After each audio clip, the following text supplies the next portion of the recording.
साबिक वज़ीर-ए-आज़म मियां नवाज शरीफ आज इस्लामाबाद हाई कोर्ट में आ रहे हैं। अल अज़ीज़िया रेफरेंस और एवन फील्ड रेफरेंस में उनकी 24 अक्टूबर तक उनको जो उनके वारंट गिरफ्तारी थे उनको मंसूख किया गया था और उनको गिरफ्तार ना करने का हुक्म दिया गया था। इस वक्त आप देख रहे हैं कि पुलिस की भारी नफरी इस्लामाबाद पुलिस की यहाँ पे तैनात की गई है।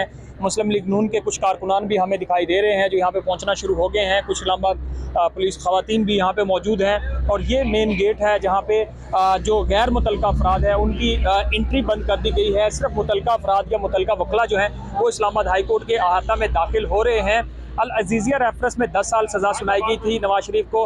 एवन फील्ड रेफरेंस में 7 साल उनको सज़ा थी, लेकिन जब वो मुल्क वापस पहुंचे तो उन्होंने अदालत को कहा कि मैं अदालतों में सरेंडर कर दूंगा, लेकिन 24 अक्टूबर तक मुझे प्री बेल दी जाए। तो उनको 24 अक्टूबर तक आज के दिन तक ये उनकी वारंट जो गिरफ्तारी थी उनको मंसूख किया गया था। अब सवाल ये खड़ा होता है कि अगर उनकी अपीलों की बहाली के लिए जो दरखास्तें दायर हुई हैं तो दो कानूनी नुक्ते हैं कि क्या नवाज शरीफ की दोबारा गिरफ्तारी हो सकती है क्योंकि उन्होंने अदालतों में सरेंडर करना है, उनकी सजाएं इतनी जल्दी माफ़ नहीं हो सकती, केसेस चलेंगे।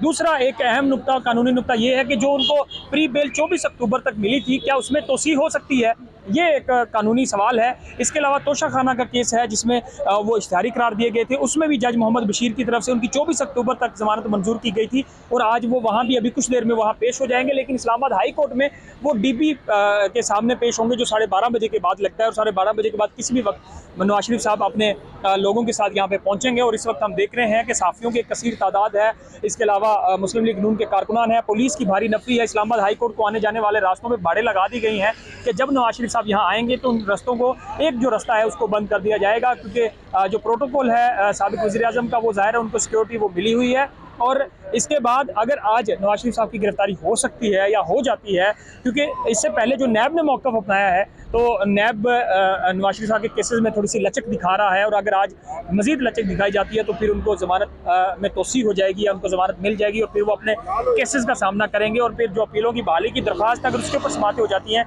तो ये भी कहा जा रहा है कानूनी तौर पर कि उनकी जो सज़ाएँ हैं वो या तो उनकी ख़त्म हो जाएंगी या माफ़ हो जाएंगी।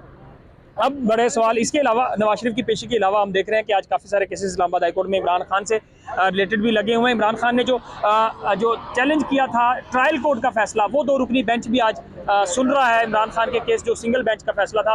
और इसके अलावा दीगर केसेस हैं। तो इस्लामाबाद के बाहर के मनाजर इस वक्त आप देख रहे हैं कि काफ़ी ज़्यादा हलचल है, मुस्लिम लीग नून के कारकुनान है, भारी सिक्योरिटी यहाँ पे तैनात की गई है।